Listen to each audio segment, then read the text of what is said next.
இறைவன் மிகப்பெரியவன். இப்போ நம்ம இந்த ஒரு கண்ணை ஆராய்ச்சி செய்யக்கூடிய கருவி, கண் எந்த அளவுக்கு தெரியுதுன்னு பார்க்கக்கூடிய ஒரு கருவி முன்னாடி நிக்கிறோம். இறைவன் இந்த கண்ணை பத்தி என்ன சொல்றான்? அதுவும் எத்தனை இடங்கள்ல சொல்லியிருக்கான். சுபஹானல்லாஹ். அத்தியாயம் 12 வசனம் 84ல, பிறகு அவர் அவர்களை விட்டு முகத்தை திருப்பி கொண்டு ஐயகோ யூசுஃபேன்னு புலம்பினார். கவலையால் அவருடைய கண்கள் வெளுத்து போயிருந்தன. இந்த கடும் துன்பத்தை அவர் மனதிற்குள்ளே அடக்கி கொண்டிருந்தார். அதாவது யூசுப் நபி அவங்களுடைய தகப்பனாருக்கு அழுது அழுது கண்ணெல்லாம் வெளுத்து போயிருந்துச்சா, கடுமையான கவலையா.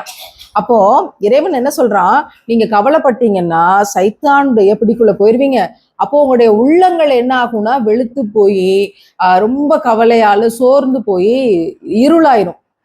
அது ஆட்டோமேட்டிக்கா என்ன ஆகுதுன்னா இந்த வெளியில இருக்கக்கூடிய புறக்கண்கள்ல பிரதிபலிக்குது. இந்த கண்ணும் வெளுத்து போய் உங்களோட கடுமையான துன்பத்தின் காரணமாக கேட்ராக்ட்னு சொல்லக்கூடிய புரை அப்படிங்கிறது, கண்ணை மறைக்கக்கூடிய இருள் அப்படிங்கிறது வந்து சேருது. அப்போ உள்ளம் கவலைப்பட்டுச்சுன்னா, அந்த உள்ளத்துக்குள்ள இருக்கக்கூடிய பார்வை கவலைப்பட்டுச்சுன்னா, வெளியில இருக்கக்கூடிய கண்ணும் பார்வையும் தெரியாம போயிருங்கிற எவ்வளவு பெரிய சூட்சுமத்தை அல்லாஹ் சொல்லியிருக்கான். எனவே கவலைப்படாதீர்கள். குரானோட அதிகமாக ரமலான்ல இணைந்திருங்க. அல்லாஹ் இருக்கும்போது நமக்கு என்னங்க கவலை அப்படின்னு இருந்தீங்கன்னா, இந்த மிஷின், இந்த எக்ஸ்பெரிமெண்ட், இந்த சோதனை இதெல்லாம் இல்லாம அல்ஹம்துலில்லாஹ் சிறப்பா ஜன்னத்துல் ஃபிர்தௌஸை அடையலாம். கண்ணு வெளிச்சம் மட்டும் இல்ல, வாழ்க்கையும் வெளிச்சமா இருக்கும்.